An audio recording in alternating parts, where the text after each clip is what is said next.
What does it mean to be too kind? To give until the act of giving fractures the giver? This is not a question of morality, but of balance, a delicate equilibrium between self and others that, when ignored, becomes a slow unraveling. Let's begin with a story you might recognize. We've all played these roles. The agreeable one, the peacekeeper, the endless well. On the surface, it seems noble, even virtuous. But beneath lies a quieter truth. When kindness becomes compulsive, it ceases to be kindness at all. It becomes a currency, a transaction where you're always bankrupting yourself to fund others' comfort. Carl Jung called this the curse of the empath. Not because empathy is weakness, but because untamed empathy dissolves the boundary between their wounds and your worth. Think of the last time you said yes when your soul screamed no. What did you fear? Conflict, disapproval, or perhaps the terrifying freedom of being seen as flawed? Here's the paradox. The more you contort yourself to fit others' expectations, the less you exist in the relationship. You become a ghost, a presence felt but never truly seen, and ghosts cannot love nor be loved. They can only haunt. Psychological studies reveal a pattern. Chronic people-pleasers often report profound loneliness even amidst crowds. Why? Because constant accommodation teaches others to value your utility, not your humanity. You are the listener who never asks to be heard, the fixer who never admits to being broken, the cup that never says enough. Let's name what this kindness truly masks. Fear. Fear of abandonment. Fear of irrelevance. Fear that if you stop pouring, you'll be left with an empty cup and an emptier self. But here's what. No one tells you resentment is the shadow of unspoken boundaries. It doesn't make you cruel, it makes you human. And every time you silence it with another yes, you feed a rot that will eventually consume the relationships you sought to save. Jungian psychology offers a lens, the persona, the mask we wear to navigate the world. But when the persona hardens into a prison, when kindness becomes a life sentence, the soul rebels. Dreams turn to dust, passions fade, and one day you wake up a stranger in your own life, wondering, when did I become a supporting character in everyone else's story? So where does this end? With a choice, to either keep pouring until the cup shatters, or to finally ask, who fills my cup? This is not selfishness, it's survival, because relationships built on the debris of your selfhood were never truly bonds, they were hostage situations. In the next chapter, we'll unmask the martyr, the archetype that keeps you trapped in this cycle. But for now, sit with this truth. Kindness that destroys the giver is not kindness. It is the echo of an old wound whispering, you are only worthy when you are useful. And that, dear viewer, is a lie. The mask of the martyr. Let's name the unspoken contract. I will erase myself to make you comfortable, and in return, you will never leave me. This is the martyr's bargain, a deal signed in fear and paid for in silent resentment. But what happens when the mask becomes the face? Martyrdom masquerades as virtue. We call it selflessness, sacrifice, even love. But peel back the layers, and you'll find a far darker engine. Terror. Terror of abandonment. Terror of being deemed too much. Terror that if you stop performing, the world will see you as you truly are. Imperfect, messy, gloriously human. Carl Jung warned of the persona, the social mask we craft to survive. But when that mask hardens into armor, it doesn't protect you. It imprisons you. Every suppressed no, every swallowed scream, every performative smile becomes another bar in the cage. And the tragedy? You throw away the key yourself, mistaking captivity for safety. Here's the cruel twist. The more you prioritize others' comfort, the more you teach them to disregard your discomfort. Your silence becomes permission. Your endurance becomes an expectation. And when you finally collapse under the weight of their needs, they'll ask why you didn't just speak up, oblivious to the fact you've been screaming in a language they refused to learn. Martyrdom is a performance without an intermission. You play the role so convincingly that even you forget it's a role, but the body keeps score. The migraines that strike after suppressing anger, the insomnia that blooms from unspoken truths, the hollow ache in your chest when you realize no one knows you, not even yourself. These are not failures, they are rebellions. Your soul's way of whispering, "This is not living. This is slow death." Jungian analyst Marion Woodman wrote, "The perfect mask is the one you can't remove without removing your skin." What skin have you fused to your mask? The need to be good? To be needed? To be the exception to every rule except the one that says you don't matter? To remove the mask is to risk annihilation. But what if annihilation is the gateway to rebirth? What if the you beneath the martyr is not a void, but a universe waiting to be explored? This is the terror and the triumph of shadow work. Staring into the abyss of your authenticity and discovering it stares back with kinder eyes. The martyr's greatest fear is not being unloved. It's being loved conditionally, loved for. The mask, not the mess beneath. But here's the secret no one admits. Conditional love is not love. It is performative empathy, a transaction where you pay in dignity, and the interest rate is your soul.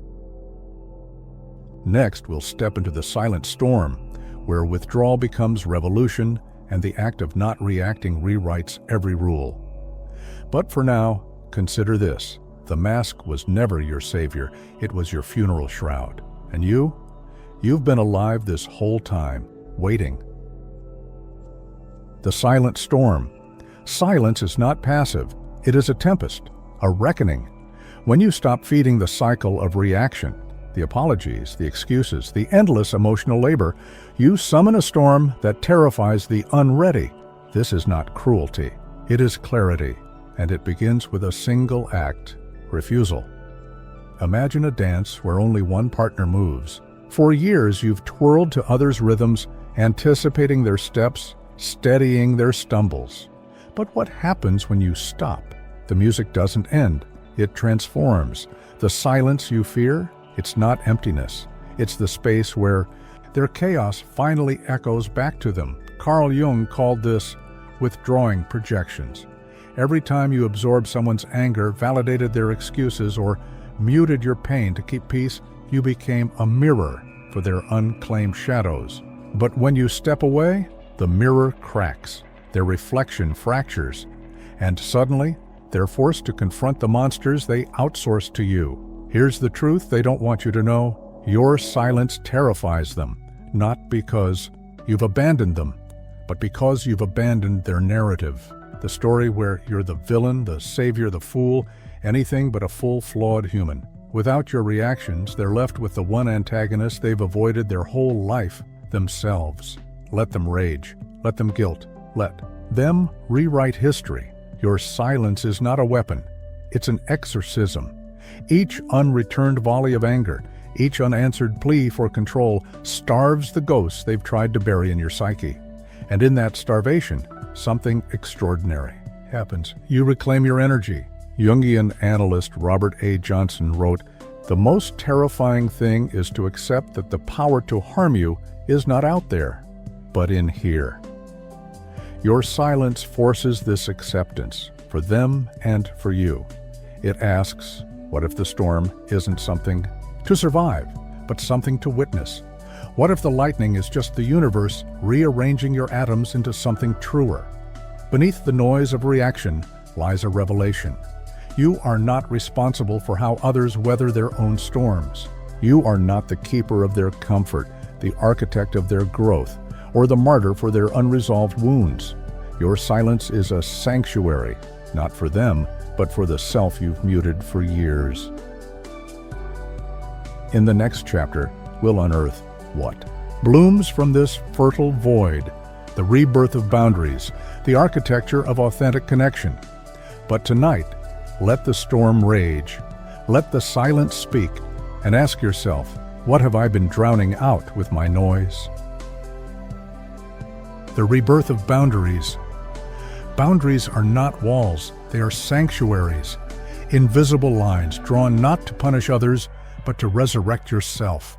This is the alchemy of rebirth, transforming the ash of overgiving into soil where selfhood can root. But how do we build what we've never been taught to imagine? Rebirth is not a single act. It's 1,000 tiny revolutions. A no that cracks the mask. A silence that drowns the guilt. A step back that becomes a bridge to yourself.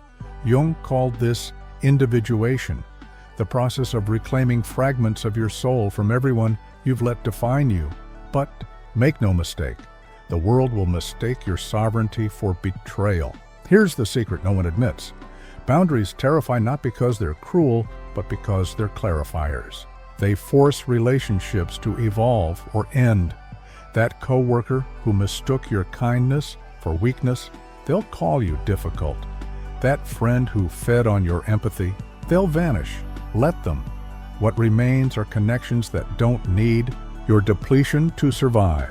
Jungian analyst James Hollis writes, "The greatest burden we carry is the unlived life of the soul.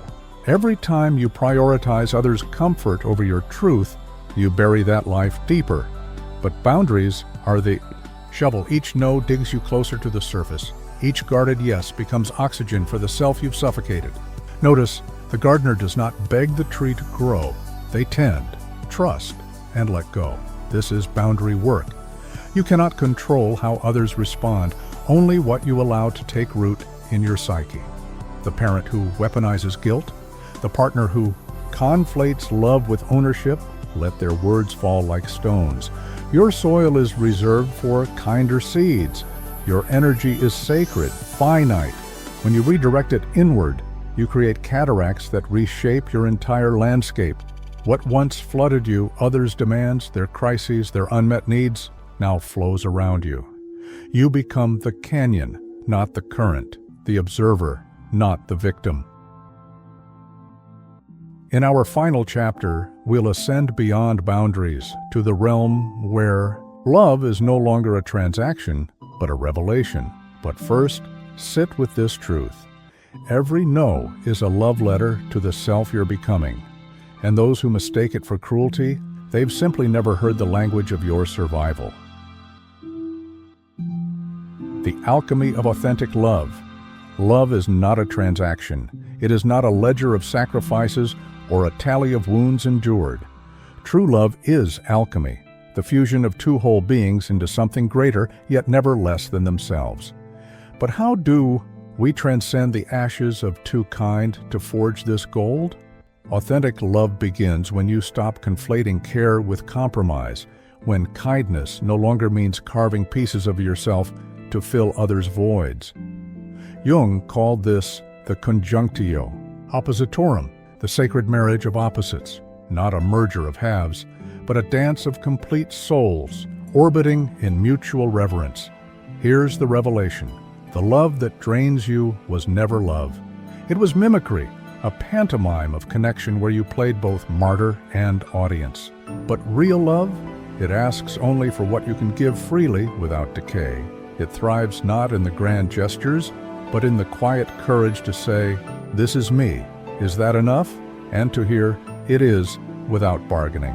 Jungian alchemy teaches that gold is born not by destroying base elements, but by revealing their hidden essence. So too with love.